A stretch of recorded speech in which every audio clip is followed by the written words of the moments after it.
अरविंद केजरीवाल इस वक्त बहुत छटपटा रहे हैं। वो केंद्र के खिलाफ अध्यादेश को लेकर किसी भी सियासी लड़ाई की हद तक जाने को तैयार है। पटना में भी अरविंद केजरीवाल ने इसी मुद्दे पर विपक्षी एकता तक को दांव पर लगा दिया था, क्योंकि अरविंद केजरीवाल चाहते थे कि किसी भी कीमत पर दिल्ली में ट्रांसफर पोस्टिंग का अधिकार उनकी सरकार को मिल जाए और वो किसी भी तरह से उनके शीश महल की फाइलों को खंगालने वाले अफसरों का ट्रांसफर कर सके, ऐसा आरोप लग रहा है उनका। क्योंकि जैसे ही अधिकार मिला था, एकदम ताबड़तोड़ ट्रांसफर पोस्टिंग हो रही थी। लेकिन अरविंद केजरीवाल की यह छटपटाहट इसलिए भी है क्योंकि उनके शीश महल की जांच और तेज हो गई। अब सीएजी यानी controller and auditor general of India, आप सुनते हैं ना, सीएजी की रिपोर्ट आई, उसमें ये निकला वो निकला, वही सीएजी अरविंद केजरीवाल के शीश महल का स्पेशल ऑडिट करेगा। इस ऑडिट में शीश महल के निर्माण के दौरान हुई अनियमितताओं को देखा जाएगा। केंद्रीय गृह मंत्रालय की सिफारिश के बाद ही सीएजी ने केजरीवाल के शीश महल के स्पेशल ऑडिट का फैसला लिया है। और भैया सीएजी तो जमीन के नीचे से खोद के निकाल लेती है। दिल्ली के एलजी ने 24 मई 2023 को गृह मंत्रालय को एक चिट्ठी लिखी थी, जिसमें शीश महल के निर्माण के दौरान वित्तीय गड़बड़ी की बात कही गई थी। उसी का संज्ञान लेते हुए अब सीएजी स्पेशल ऑडिट करने जा रही है शीश महल का। केजरीवाल के शीश महल की जांच पहले से ही जारी है। फिर सीएजी के ऑडिट से क्या निकलेगा? आपके मन में आ रहा होगा ना कि फिर सीएजी ऑडिट करेगी तो क्या निकल आएगा। बताता हूं। दरअसल कैग यानी सीएजी एक ऑडिट करने वाली संवैधानिक संस्था है। वो सीबीआई या ईडी जैसी जांच एजेंसियों से अलग है। सीएजी सरकारी खर्चों का ऑडिट करता है और ऑडिट रिपोर्ट बनाता है।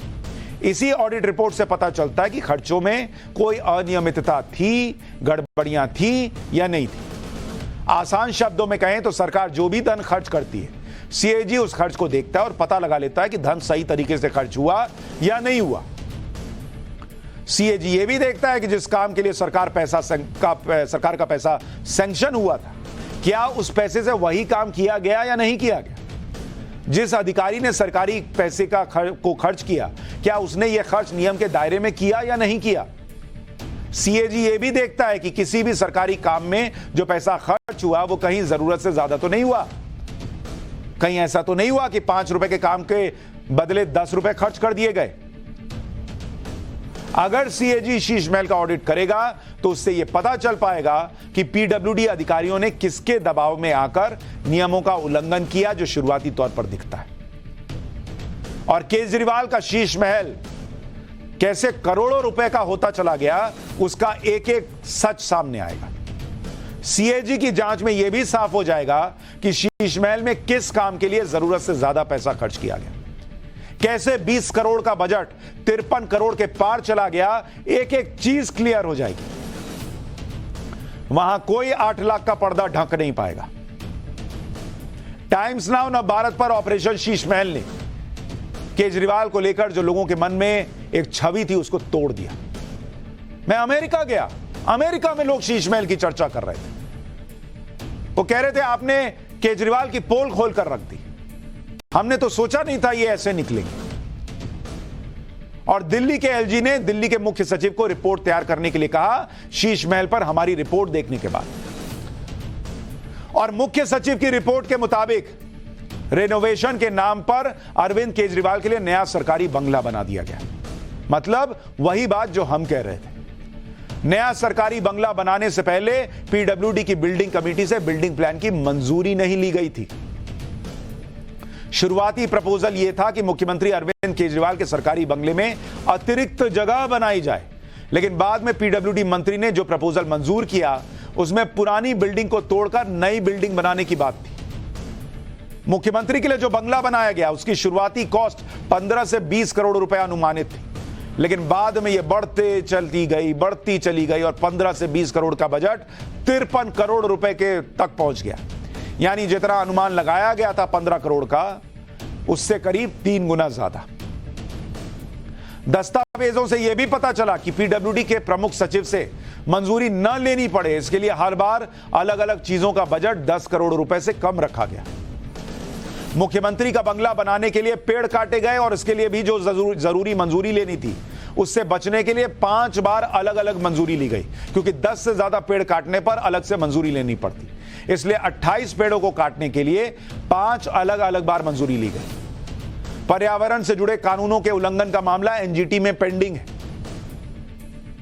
केजरीवाल के शीश महल की फाइल दिल्ली के विजिलेंस विभाग ने भी खोली हुई है।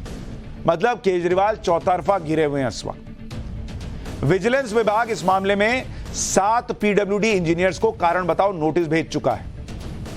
पीडब्ल्यूडी के चीफ इंजीनियर, एग्जीक्यूटिव इंजीनियर और सुपरिटेंडेंट इंजीनियर से पूछा गया है कि वो शीश महल के निर्माण के दौरान हुई गड़बड़ी के आरोपों पर जवाब दें।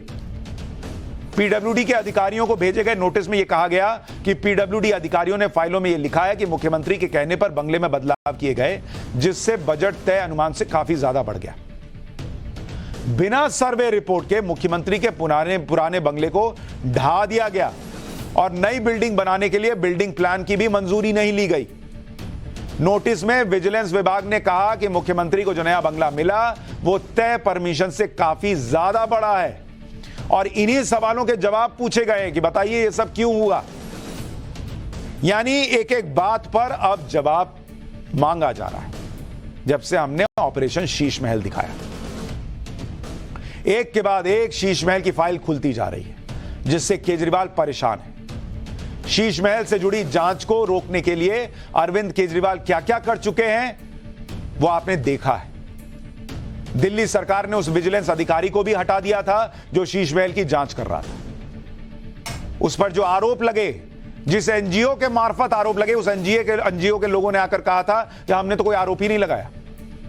आपको मैंने सुनवाया था। दिल्ली सचिवालय में जहां शीश महल की से जुड़ी फाइलें रखी गई थी, उस कमरे से फाइलें निकाली गई, दूसरे कमरे में ले जाई गई, यानी छेड़छाड़ के आरोप लगे। उसका सीसीटीवी फुटेज हमने आपको दिखाया था।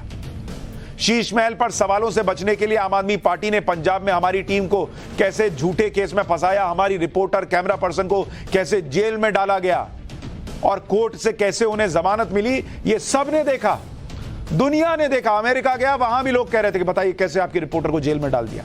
राम राम राम राम। शीश महल की फाइल बाहर ना आ जाए, इसके लिए अरविंद केजरीवाल अलग अलग राज्य घूमकर विपक्षी नेताओं से केंद्र के अध्यादेश के खिलाफ समर्थन मांग रहे थे, ताकि दिल्ली में ट्रांसफर पोस्टिंग का अधिकार उन्हें फिर से मिल जाए। लेकिन इस वक्त अरविंद केजरीवाल का बैड लक ही खराब चल रहा है। उनका right hand Satyendra Jain jail में, left hand Manish Sisodia jail में और मुसीबतों का पहाड़, और अब सीएजी भी जांच करेगी। दिल्ली में अध्यादेश के लिए समर्थन जुटाने के चक्कर में ही अरविंद केजरीवाल विपक्ष की बैठक तक पहुंच गए थे और वहां कांग्रेस से समर्थन मांगने लगे, लेकिन विपक्ष से भाव नहीं मिला तो प्रेस कॉन्फ्रेंस से दूरी बनाकर वापस लौट आए। और अब सवाल यह खड़ा हो रहा है कि क्या अरविंद केजरीवाल की इन मुसीबतों पर ब्रेक लगेगा? फिलहाल तो नहीं।